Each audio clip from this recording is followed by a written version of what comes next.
Welcome back to Dan's Messy Garage. This is going to be part 7 working on the 79 Corvette paint correction project. In part 6, I was sanding down this edge and it was getting ugly, and I ended up sanding through it into the white. Like through the paint into the white underneath. So this needs to be painted from that tape line down. And so I was jacking the car up because Vette sits real low to the ground. And I wanted to get this up as high as I could to work on it easier. So I put a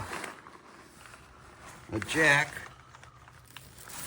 under that big round beefy cross member kind of in the middle of the screen. I jacked the car up, and you see the jacks back there. And I got the car, jacked up, and I set the jack stand in place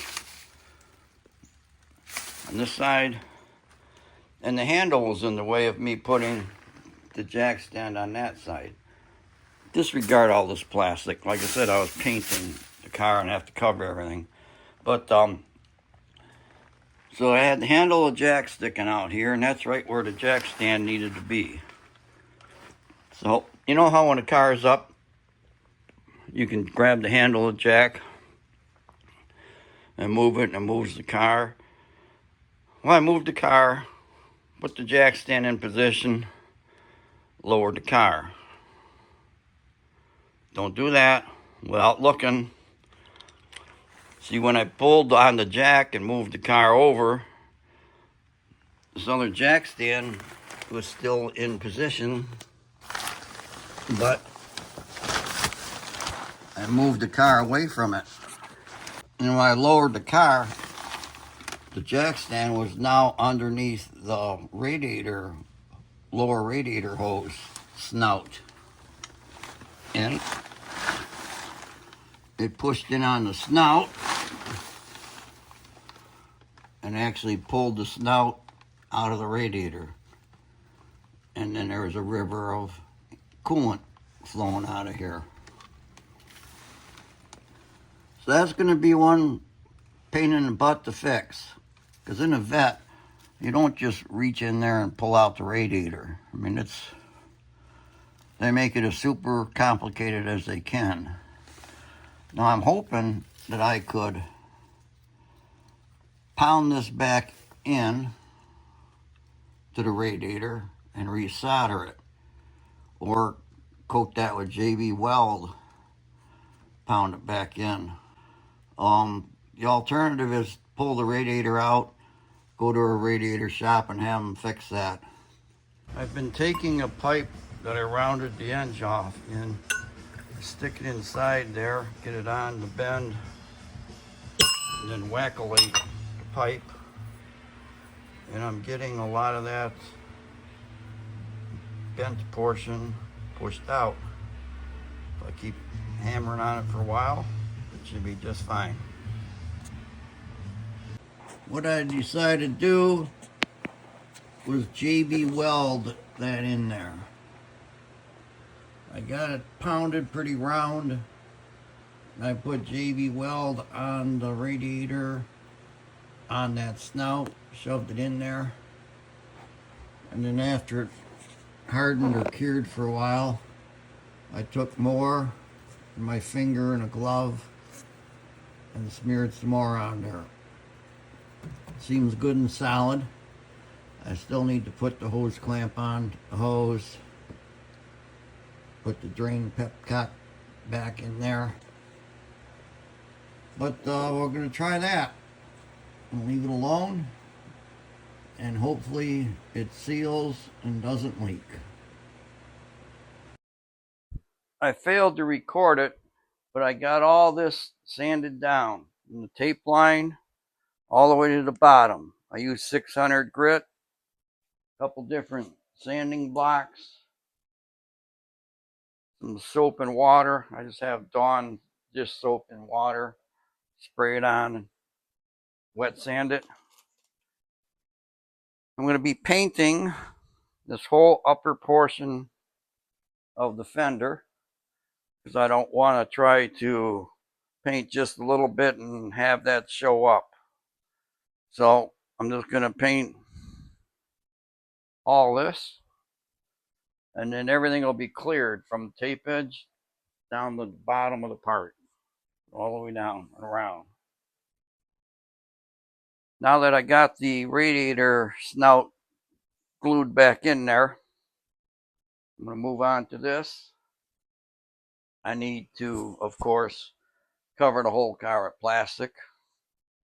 As it turns out, I don't have to do any more with the front fascia or bumper cover, or whatever you call that thing. I had some runs and drips along this front lower edge, and those sanded out and buffed up just fine. So that's all good to go. But very soon it's going to be paint spray time. Before I spray the paint, I'm going to take Scotch-Brite. Now, there's a gray Scotch-Brite, and there's this burgundy or maroon colored Scotch-Brite. The gray,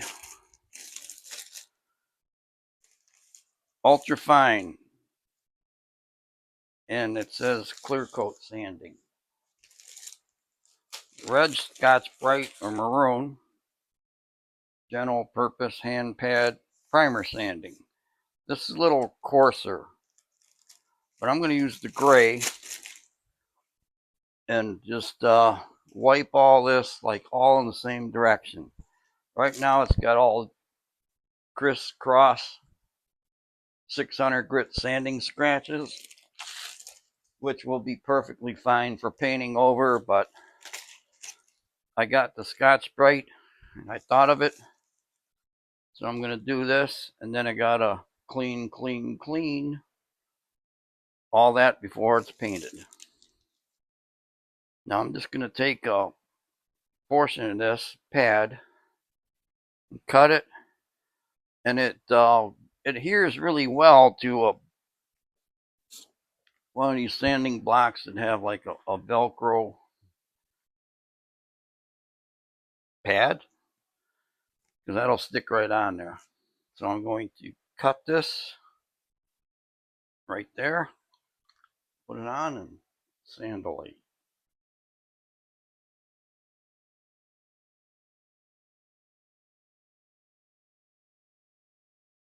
That doesn't take long, and it's nice and uniform now. I could have easily used the red on this too, but I chose to use this. So now is going to be clean, cover, plastic, clean again, tack rag, spray.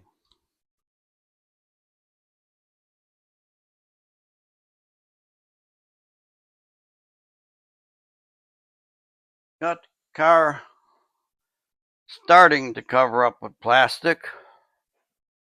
I need to take some more expensive tape and tape it down, cut out the fender area. But I'm done for today.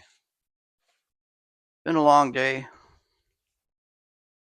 and this is going to be the end of part 7. Thank you for watching Dan's Messy Garage and the 79 Vette paint correction project. In part 8, I should be spraying the paint. Bye.